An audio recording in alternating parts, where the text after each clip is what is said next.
नमस्ते। आज एक बहुत ही दिलचस्प और शायद थोड़ा चुभने वाले सवाल पर बात करते हैं।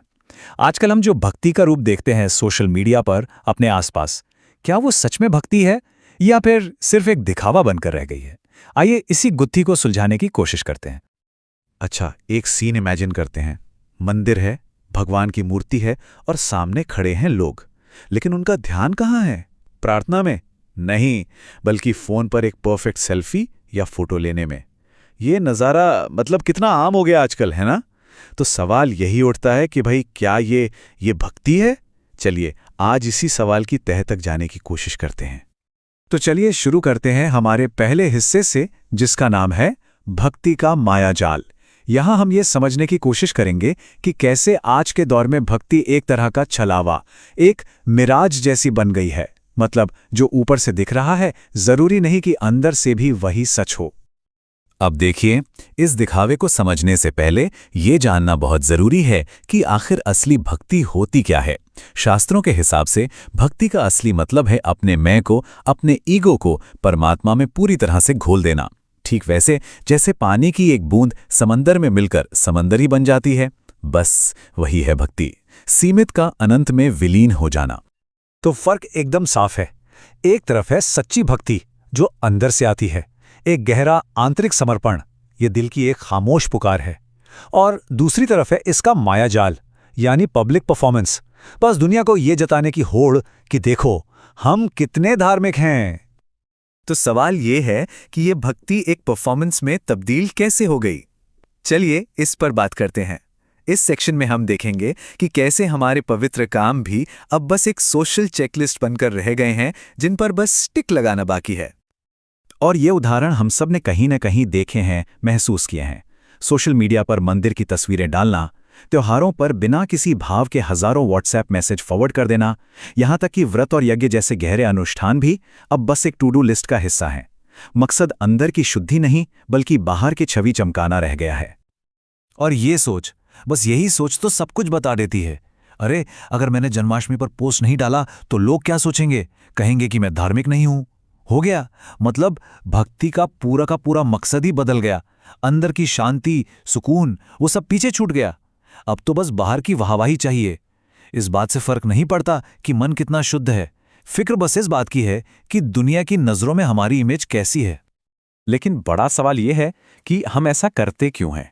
आखिर प्रैक्टिस करने के बजाय परफॉर्म करने की जरूरत क्यों पड़ती है?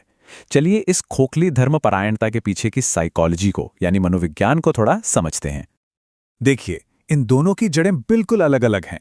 जो सच्ची भक्ति है वो आती है अंदर के सुकून से, विनम्रता से। जब कोई इंसान अंदर से भरा हुआ महसूस करता है तो उसे बाहर कुछ भी साबित करने की जरूरत नहीं पड़ती। लेकिन ये जो दिखावे वाली खोखली भक्ति है, वो असुरक्षा और अंदर के खालीपन से पैदा होती है। और यहीं से जन्म लेती है वो कॉस्मिक शॉपकीपर वाली मानसिकता।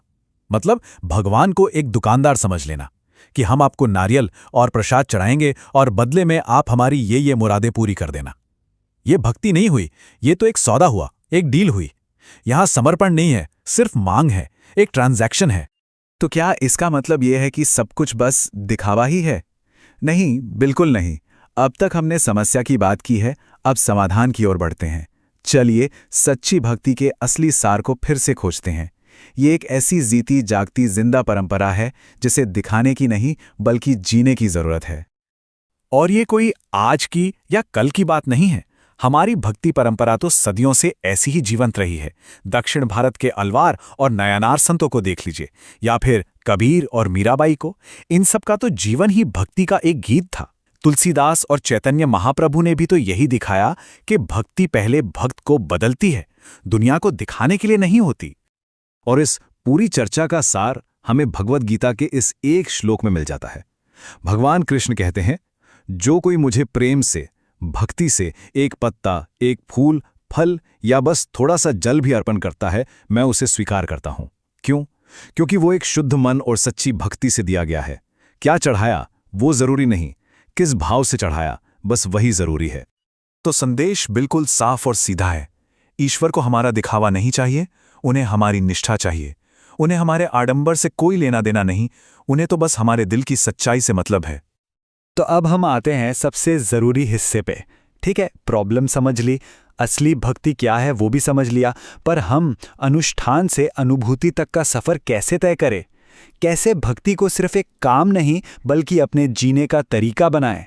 ये एक बहुत ही निजी सफ़र है। इसका रास्ता बहुत सीधा और साफ है। पहला कदम, परफॉर्मेंस से प्रैक्टिस की तरफ बढ़ना, मतलब दुनिया को दिखाने के बजाय खुद करने पर ध्यान देना। दूसरा, खोखलेपन को छोड़कर एक भरे हुए पूर्ण मन से काम करना, असुरक्षा की भावना से नहीं। और तीसरा और सबसे जरूरी, रिचुअल्स को रियलाइजेशन में बदलना, यानी भक्ति को अपने व्यवहार में, अपने कर्मों में, अपने आचरण में उतारना। तो कुल मिलाकर बात बस इतनी सी है। सच्ची भक्ति मंदिर जाकर एक तस्वीर पोस्ट कर देने में नहीं है।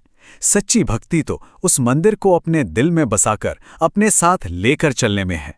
क्योंकि जब मंदिर मन के अंदर हो तो हर पल, हर जगह, हर कर्म ही तीर्थ बन जाता है।